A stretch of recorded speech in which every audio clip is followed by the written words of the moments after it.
I am Tony Russo, and this is On the Clock, where we talk to funeral professionals about who they are, what they do, and why they do what they do. We are in the middle of an NFDA series where we're talking to as many of the candidates for the NFDA board that we can get our hands on. And today we're speaking with Carlton Maye Jr., who is running for the secretary position. Welcome, Carlton.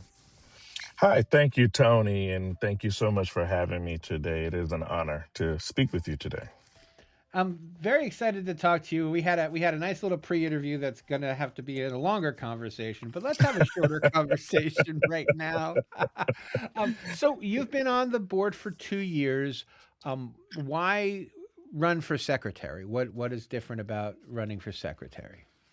Well, honestly, Tony, for me, it comes down to service. And I am a servant. I look at myself as a servant, and I'm willing to serve in any capacity. Over the past 2 years, I've been fortunate, like you stated, to serve on the board as an at-large representative, and that experience really opened my eyes to the kind of impact we can have beyond our funeral homes. It showed me that when we come together as a profession, we can truly shape the future. And not just for ourselves or our own hidden agendas or for our own profitability, but for the families and the communities we serve. And I can just tell you right now, due to our previous conversation that we had, I care deeply about where this profession is headed. For me, it starts with education Uh-huh.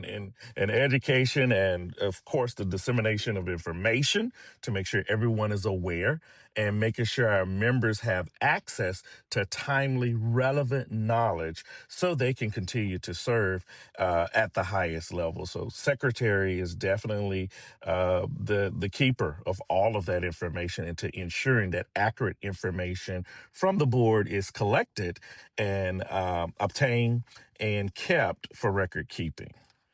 And as long as you kind of brought it up, I want to talk a little bit about your experience as an at-large member. Do you have any particular memories of something that you got to do as an at-large member that were both fulfilling and also made you see, what the possibilities for being on the board are? Yeah. So, one of the things that I would state, this position started in 24, and I came on when the board was going back through the core values and being open to rebranding its core values. And one of the things that stood out to me is that we want to be the largest association of funeral association to where not only students can come, non-licensed could come, owners could come, but licensed professionals can come and they can receive the value information. And so we wanted to make sure that we brought in our core values to be open for all. And we changed that verbiage in our mission that we are the Association of Funeral Service for all.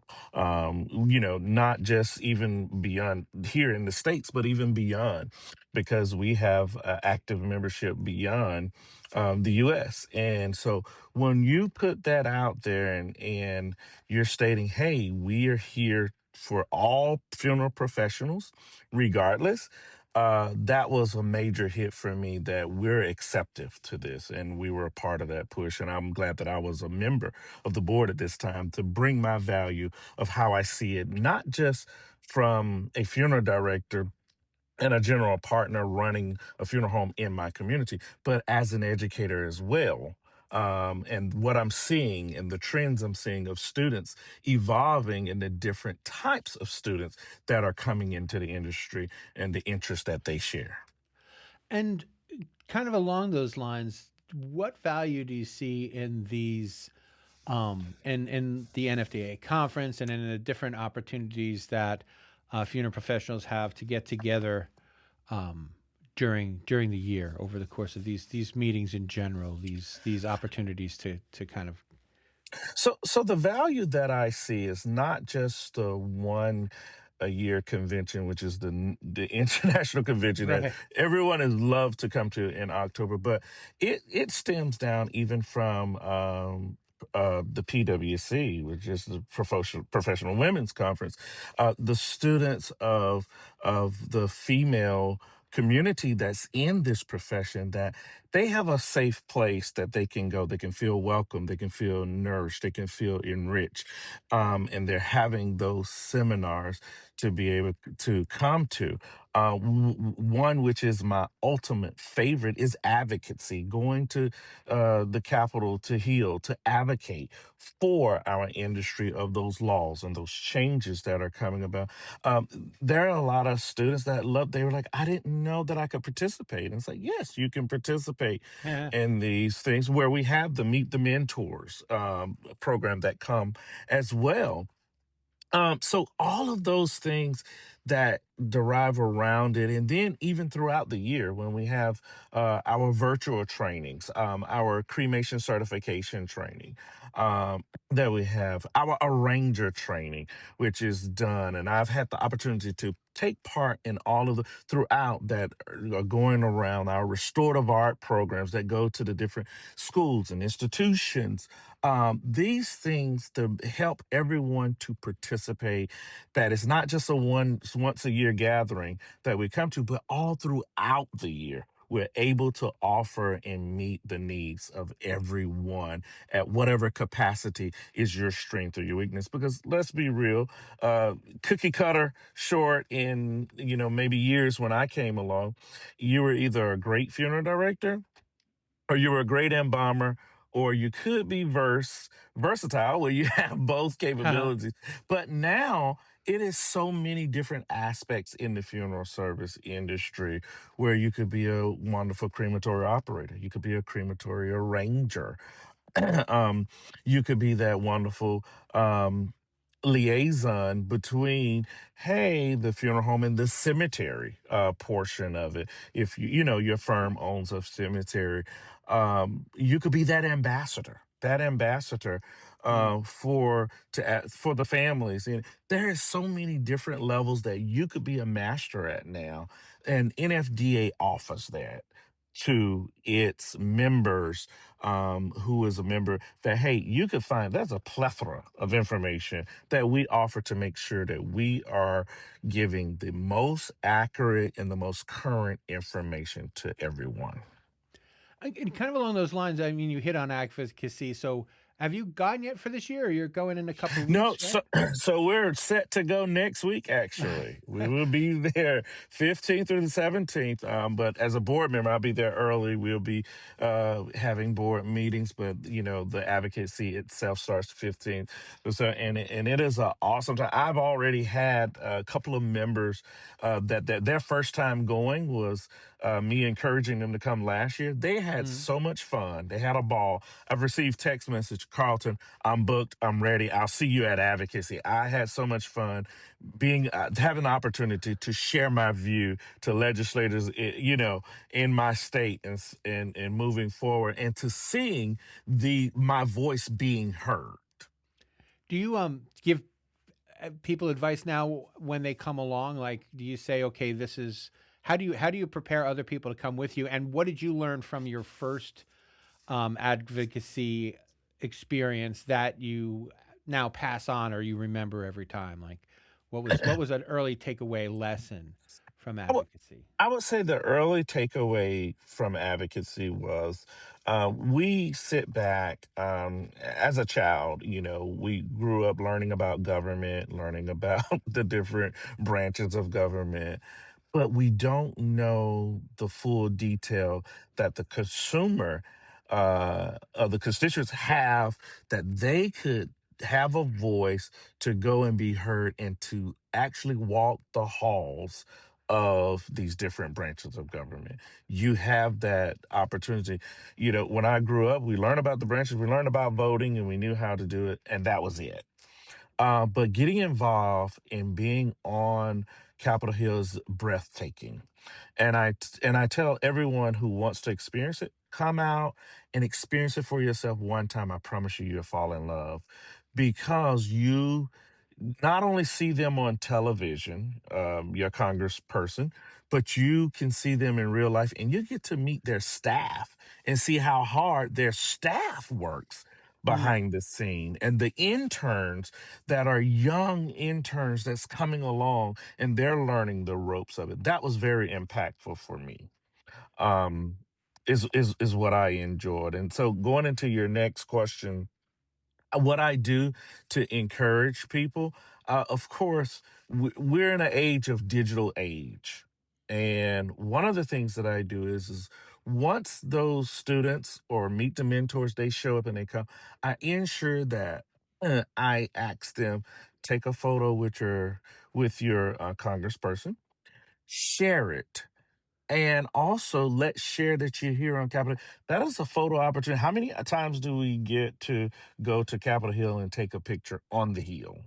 Mm. And say, "Hey, I was here. I'm working on your behalf for those that were not fortunate to come this time," and showing you would be surprised at how many times I hear in my classroom my students say, "Oh my God, Professor, I saw you were at Capitol Hill. I saw you were with this student. I saw, oh my God, I want to be involved." You actually got to speak with, the representative of my state, which could be Tennessee, it could be South Carolina, Georgia, Nebraska, Michigan. You got to speak with Micah. Or if I didn't get to speak with you, I took a picture by their sign and their staff person and say, "Hey, I was here." And that goes a long way to motivate them that, you know what, I want to do the exact same thing. Excellent. And just briefly, with the couple minutes we have left, you Yeah. said that education was kind of an important topic for Yes. you. What do you see of in funeral education over the next 5 years or so, 3 years even? I'm going to be honest. Education is going to have to change in a lot of ways, because um, And I'm we sorry, you as left out. You may have left out that you are an educator, right? yes, I'm Yeah, sorry. I yeah, am an no, educator. Yeah, I'm an educator at heart. I love teaching. I teach mortuary science for Pierce Mortuary Colleges.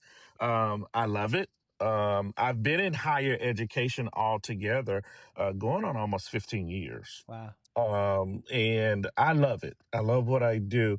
But education is essential to me. It is the root, the foundation, and making sure that we're staying relevant and knowledgeable, so that we can continue to serve at a highest level is key. It's also about evolving with the current times. The education is going to have to evolve with the current times. We have to, in our education, we have to remain open minded. We have to stay aligned with the industry trends, and we have to be responsive to the change and the changes of people, because people change, and the people depend on us in a profession that we're the professionals. They depend on us every day to say, "Hey, lead us and guide us in the right direction."